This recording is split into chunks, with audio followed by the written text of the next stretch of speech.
तीन क्रमागत धनात्मक पूर्णांक इस प्रकार है कि पहले पूर्णांक के वर्ग में शेष दो पूर्णांक का गुणनफल जोड़ने पर योगफल 46 प्राप्त होता हो तो पूर्णांक ज्ञात कीजिए। यहाँ पर तीन धनात्मक पूर्णांक है, जैसे 1, 2, 3, ये क्या हुआ, धनात्मक पूर्णांक है। एक में एक जोड़ते हैं तो 2 आता है, 2 में एक जोड़ते हैं तो 3 आता है, 3 में एक जोड़ते हैं तो 4 आता है। तो क्रमागत धनात्मक पूर्णांक में अगले टर्म लाने के लिए एक हमको जोड़ना पड़ेगा। तो यहाँ पर माना पहला धनात्मक पूर्णांक x मानते हैं, दूसरा कितना हो जाएगा, एक जोड़ना होगा x + 1, तीसरा कितना होगा, इसमें भी एक जोड़ना होगा x + 1 + 1 x + 2। ये मेरा तीन धनात्मक पूर्णांक हो गया है। अब हम लोग प्रश्न के हिसाब से चलते हैं, प्रश्नानुसार।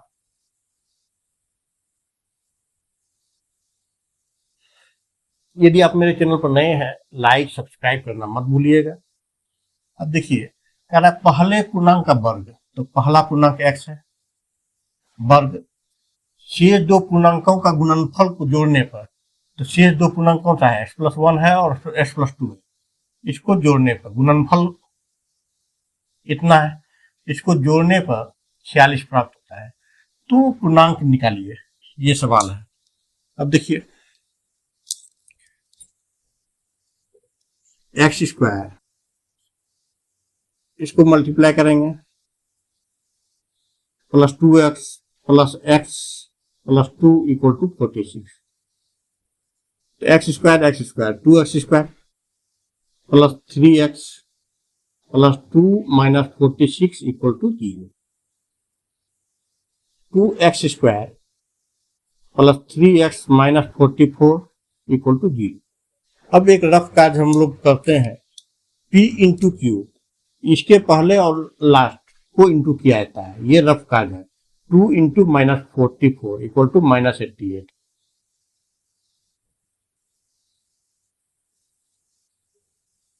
अब देखिए, और p + q 3, p + q यानी जोड़ के 3 आना चाहिए और गुना करके 88। तो जब भी रफ कार्य दो संख्या निकालेंगे, ये 88 को तोड़ करके ही निकाला जाता है। ये p × q का जो भी नंबर आता है उसको प्राइम फैक्टराइजेशन विधि से तोड़ करके ही निकाला जाता है। यहाँ पर 11 और 8, तो 11 गुना -8 रखते हैं तो -88 आता है, और 11 में 8 जाता है 3, दोनों को क्वालिफाई कर रहा है। तो यहाँ पर आपका होगा 2x² + 11x - 8x - 44 = 0। x common, 2x + 11 - 4 common, 2x + 11 = 0, इतना आया। अब देखिए क्या कॉमन आता है दोनों में, ये 2x + 1 इधर भी है और यहां पर भी है, इसको कॉमन ले लिए। इसका क्या बचा, x बचा, और इसका -4 बचा, = 0, इतना बचा है। अब पहला लेते हैं, जब 2x + 11 = 0 है, x बराबर हो जाएगा -11/2, ये हो गया।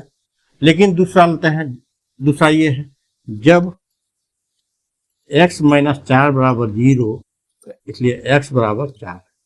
अब देखिए, पहला तो ऋणात्मक पूर्णांक है, ये तो होगा नहीं। अब दूसरा x = 4 है, धनात्मक पूर्णांक है, ये होगा। तो ये पहला निकला, ये क्या निकला मेरा, पहला धनात्मक पूर्णांक। अब दूसरा और तीसरा निकालना होगा। दूसरा धनात्मक पूर्णांक बराबर x + 1, 4 + 1 = 5। तीसरा धनात्मक पूर्णांक बराबर x + 2, 4 + 2 = 6। तो मेरा आंसर 3 आंसर आया, एक पहला का 4, दूसरा का 5 और तीसरा का 6। यही आपका आंसर होगा। चैनल पर नए हैं, लाइक सब्सक्राइब करना मत भूलिएगा और वीडियो को शेयर कर लीजिएगा।